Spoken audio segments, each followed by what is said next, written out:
અમદાવાદના સુભાષ બ્રિજના નવીનીકરણની કામગીરી પૂરજોશમાં લગભગ 235 કરોડના ખર્ચે બ્રિજને તોડીને નવો બનાવવાની પ્રક્રિયા હાથ ધરવામાં આવી રહી છે। બ્રિજની મજબૂતાઈ અને નવી ડિઝાઇન માટે બ્રિજની નીચે સોઇલ ટેસ્ટ પણ કરવામાં આવી રહ્યો છે। ટેસ્ટને આધારે નવા પિલરની ડિઝાઇન અને ફાઉન્ડેશન નક્કી કરવામાં આવશે। 1 એપ્રિલથી બ્રિજનું સુપરસ્ટ્રક્ચર તોડી પાડવાની કામગીરી શરૂ કરાશે। વર્તમાન બ્રિજને તોડીને તેની જગ્યાએ 2 લેનનો નવો બ્રિજ બનાવવામાં આવશે।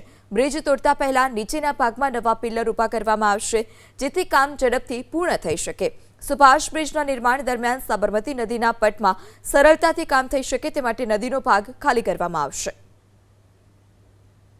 બરમુડા અમદાવાદની સાબરમતી નદીને વધુ એક વખત ખાલી કરવા માટેની પ્રક્રિયા છે તે શરૂ કરવામાં આવી છે, કારણ કે સુભાષ બ્રિજનું સમારકામ અને તેની સાથે ઉનાળા બાદ આવતા ચોમાસામાં પ્રી મોન્સૂન કામગીરી વાસણા બેરેજની કરવાની હોવાના કારણે સાબરમતી નદી છે તેને ખાલી કરવામાં આવશે। સુભાષ બ્રિજ જેની ડિઝાઇન બનીને તૈયાર થઈ ચૂકી છે અને 235 કરોડના ખર્ચે સુભાષ બ્રિજ છે તેને ડબલ લેનનો બનાવવામાં આવનાર છે, જેના માટે સુભાષ બ્રિજની નીચેનો હિસ્સો છે ત્યાં આગળ અત્યારે સોઇલ ટેસ્ટિંગ માટેની જે તૈયારીઓ છે તે અહીંયા આગળ કરવામાં આવી છે।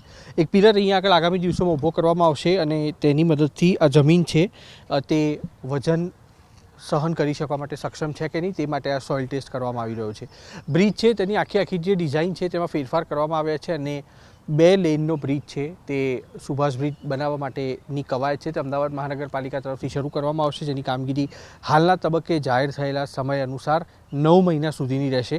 આ તબક્કામાં નદી છે તેમાંથી પાણી છે તેને વહેવડાવી દેવામાં આવશે, જેથી કરીને પ્રી મોન્સૂન એક્ટિવિટી હેઠળ સિંચાઈ વિભાગ છે તે વાસણા બેરેજના 14 જેટલા દરવાજા છે તેની કામગીરી કરી શકે અને તેના કારણે થઈ અને ઉનાળાની ઋતુમાં અમદાવાદની મધ્યમાં વહેતી સાબરમતી નદી છે તે 1 એપ્રિલથી ખાલી કરવા માટેની કવાયત છે તે સિંચાઈ વિભાગ અને અમદાવાદ મહાનગરપાલિકા તરફથી હાથ ધરાશે।